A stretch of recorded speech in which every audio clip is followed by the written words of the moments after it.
Hello Helix and welcome to Eve Planetary Interaction Step 3, where we're going to be looking at basic Tier 1 setup. So as you can see, we're still on our 1 day old character. We've still got the same skills. Quick look at the wallet, exactly the same. And we know we're going to look for our barren planet. So from step 2, I've taken my own advice, and the system that I've decided to set up is hail. And if we look in hail, we have a couple of barren planets and a lava planet. So let's undock and let's set up our first PI.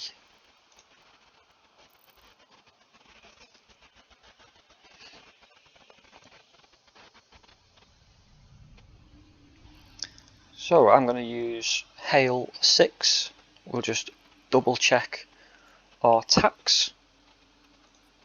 We can see our tax rate is 13%, which is not too bad. So we can stop our ship. We don't need to go to the planet, we just need to be undocked. We're going to right click on the planet and view in planetary industry. Now we're looking for both base metals and noble metals. So if we start with noble metals, because there are less available on this planet, what we can see is a colour system through from white being the highest concentration down to blue being the least concentration. And what I like to do on this is using this slide bar. If we open the slide up, we now can't see any materials, and we want to slowly decrease that slide bar until we start to see either red or white. So we're starting to see blue, green, going into yellow, and there's red. So we'll stop there. So this is our highest concentration on the planet, and you can see there's another section there which is red. So let's have a quick look around the planet, and we can see, yeah, so they are the highest concentration of noble metals, but we also need base metals, so let's have a look at that. Okay, so it seems like there's a lot of base metals, although there's not. It's just that our slide needs adjusting more. So if we go down a little bit, and then we can see, here we go. So this is our highest concentration of base metals, and we know our noble metals is here. So I want to set up PI right in the middle. So we're going to go over, for now we'll keep it on base metals. I'm going to go over to the build function. I'm going to put our barren command center somewhere roughly in the middle of both. That'll do us. And we're going to click submit. So that is now live and active, and the only way we can get rid of that is by destroying it, which we don't want to do. So what do we need? Well, we need to extract the raw materials, so we need a extraction control unit. And now what we can do is hopefully we can use this unit to get both barren and to get both base and noble metals. So if we switch over to noble, you can see that we're just about covering noble metals on the right hand side of the screen. And if we go on base, we're also covering the base on the left hand side of the screen. So let's zoom in, and we want to fit this as close as we can. And the reason for that is you have to link them together, and when you link structures together, the further they are apart from each other, the more power grid and CPU your links will take up. So that's our extraction unit located. Now we're going to extract raw materials, and we now need a storage facility. You could store materials in your command center, but the storage is very low. If we have a quick look, it's only got a capacity of 500 meters cubed, which is not much at all. So instead, we go back to our build, and we want to build a storage facility. And I'm going to put this storage facility right next to the extraction unit. Perfect. So now what we want to do is we want to link the extraction unit to the storage unit. So we can right click on either, create link, and send it to the other. That link is now in place. Now what we want to do is we want to set up a basic manufacturing facility so that when we extract them raw materials, we can reprocess them into tier 1. So basic industry facility, and we're going to put that down here as close as we can again, and we're going to link the storage facility to the basic industry facility. We can submit on that, which saves our settings, takes a little bit of risk out of our wallet. Now what we've got is 2 red circles, one around our manufacturing facility, one around our extraction unit. That's telling us that currently they're not in operation. So let's fix that. So we click on our extraction unit, and it's telling us we haven't got a program active. So we can click on install extraction program. Now we know we're looking for base metals first. We zoom out a little bit.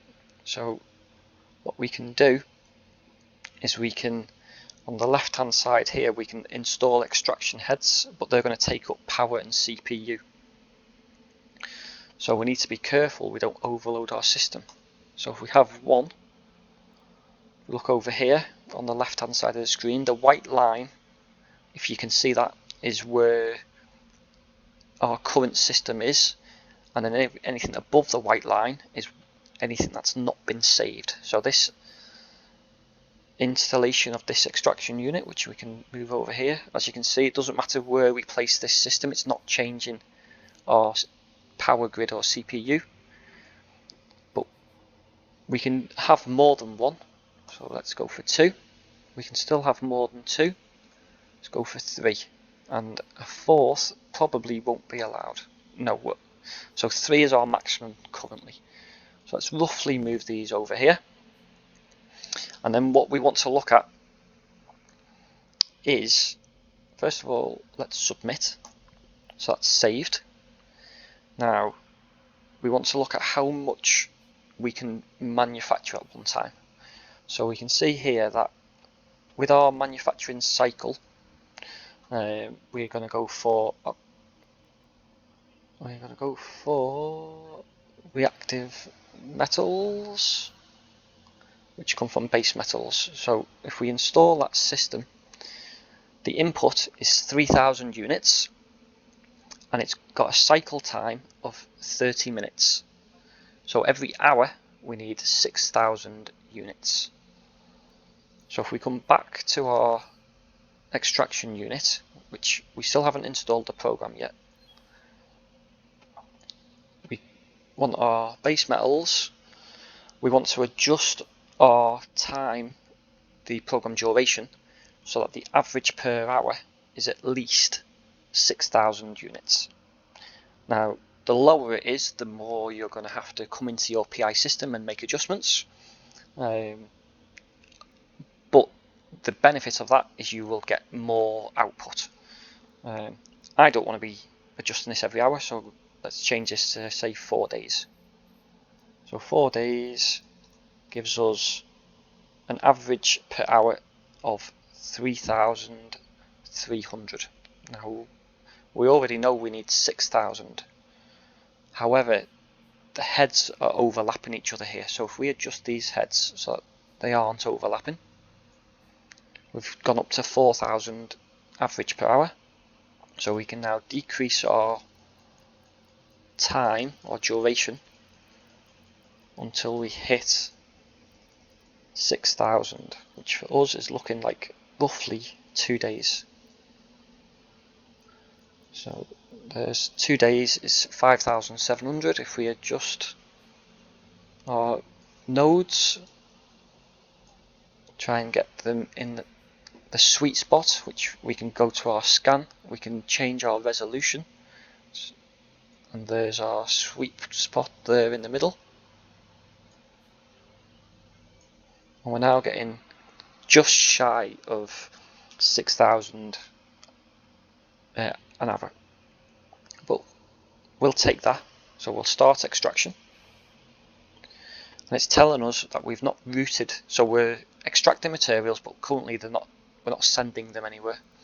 So we can go to products, base metals, create route, and we want to send this into our storage facility. So we'll click on the storage facility and then create route. And now our extraction head is fully set up. So we can submit, and that's saved our settings. But we want to change them raw materials into tier 1. So we are going to click on our basic manufacturing facility. We know our input of raw materials gives us our reactive metals, but it's telling us currently we have no inputted routes. So we want to click on our storage facility. Currently we haven't got anything in there, so unfortunately we're going to have to wait 1 hour until we can change our base metals with our incoming. Now will this let us change a route? It will. So we can actually do it from that window, from our routes. And now go back onto our basic manufacturing facility, and the output, reactive metals, is not routed, so we can create a router for that, back into our storage facility and create route. Let's submit that, and now this is a fully functional tier 1 PI system. The only issue we've got at the moment is we can't extract the materials off the planet. We're extracting raw materials, we're upgrading them to tier 1, and currently we're just keeping them stored in our storage facility. So hopefully we've got enough CPU and power grid left to route the storage facility to our command center. So let's create link to our storage facility, which we can do, and now submit on that. We can now, if we click on routes, we can send our reactive metals, which is our tier 1 output. We can create a route into our command center. Although you need to do that with a expedition. So we can let this program run, and when we have some of our materials, which should be in approximately 1 hour 30 minutes, we can then send them to our command center and launch them into space and collect. So let's keep that running and see what we get. So with that, I'll see you all in fleet.